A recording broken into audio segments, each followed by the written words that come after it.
25 जनवरी 2005 ये वही तारीख थी जब प्रयागराज में एक नई नवेली दुल्हन घर पर अपने पति का इंतजार कर रही थी।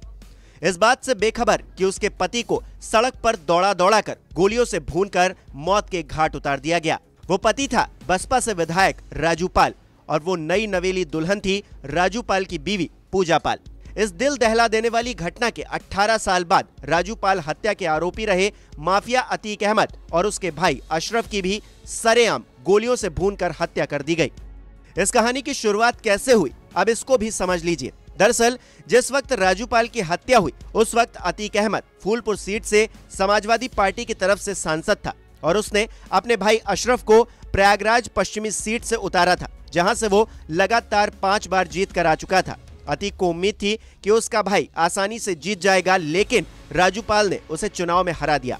कहा जाता है कि इसी बात से खफा होकर अतीक ने राजू पाल की हत्या की साजिश रची। फिर भी जहन में यह सवाल उठता जरूर है कि जिस पार्टी में रहकर अतीक ने राजू पाल की हत्या की, उसी पार्टी का हिस्सा राजू पाल की पत्नी पूजा पाल क्यों बनी।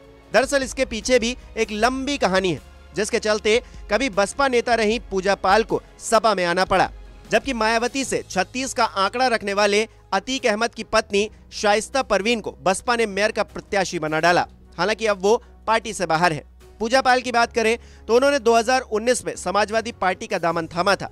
उसी सपा में कभी अतीक का जलवा हुआ करता था और उसे मुलायम सिंह यादव के करीबी नेताओं में माना जाता था। लेकिन पूजा पाल के सपा में आने की वजह दूसरी थी। वजह यह थी कि बसपा ने पूजा पाल को खुद पार्टी से बाहर कर दिया था। बसपा का कहना था कि पूजा पाल किसी और पार्टी में शामिल होने की तैयारी कर रही हैं। असल में हुआ यह था कि पूजा पाल ने डिप्टी सीएम केशव प्रसाद मौर्य से मुलाकात की थी। ये बात 2017 के विधानसभा चुनाव के कुछ महीने बाद की ही है। पूजा पाल बीजेपी कैंडिडेट सिद्धार्थनाथ सिंह से चुनावी हार पा चुकी थी। इसके बाद एक मीटिंग हुई जिसका वीडियो वायरल होने पर बसपा तिलमिला गई और अनुशासनहीनता बताते हुए पूजा पाल को पार्टी से बाहर कर दिया। हालांकि पूजा पाल ने कहा कि वो डिप्टी सीएम से अपने पति की हत्या के मुकदमे के सिलसिले में मिली थी और उनका भाजपा में जाने का कोई इरादा नहीं था। कहा जाता है कि बसपा से बाहर होने के बाद पूजा पाल ने बीजेपी में जाने की कोशिशें की, लेकिन कामयाब नहीं हुई। आखिर में पूजा पाल ने उसी समाजवादी पार्टी में जाने का फैसला किया जहां कभी अतीक अहमद का बोलबाला था। यहां तक कि 2017 में भी कानपुर कैंट से अतीक को सपा का टिकट मिल ही गया था, लेकिन अखिलेश ने इसका विरोध कर दिया। उधर पूजा पाल ने सपा में जाने का क्रेडिट अखिलेश यादव को दिया और कहा कि मेरे और अखिलेश यादव के मूल्य एक जैसे हैं। वो भी अपराधियों को पसंद नहीं करते और महिलाओं के दर्द को समझते हैं। इतना ही नहीं, मायावती को लेकर भी पूजा पाल ने अपनी बात रखी और कहा कि मैं तो खरे सोने की तरह रही, उन्हें हमेशा अपनी माँ की तरह समझा, लेकिन उन्होंने मेरी कोई वैल्यू नहीं समझी। मैंने डिप्टी सीएम से राजू पाल मर्डर केस को लेकर मीटिंग की थी। ये मीटिंग मेरे बीजेपी में जाने के लिए नहीं थी।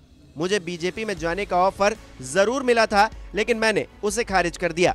इसके बाद सपा ने पूजा को उन्नाव से 2019 के लोकसभा चुनाव में उतारा, लेकिन बाद में टिकट काटकर अरुण शंकर शुक्ला उर्फ अन्ना भैया को दे दिया।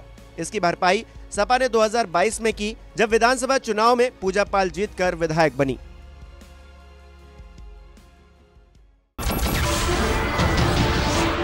नमस्कार, मैं हूं मानक गुप्ता। अगर आपको हमारा ये वीडियो पसंद आया हो तो इसे लाइक और शेयर जरूर करें और हाँ, हमें सब्सक्राइब और फॉलो करना ना भूलें ताकि आप देश और दुनिया की कोई खबर मिस ना करें। तो जुड़े रहिए हमारे साथ और देखते रहिए न्यूज़ 24।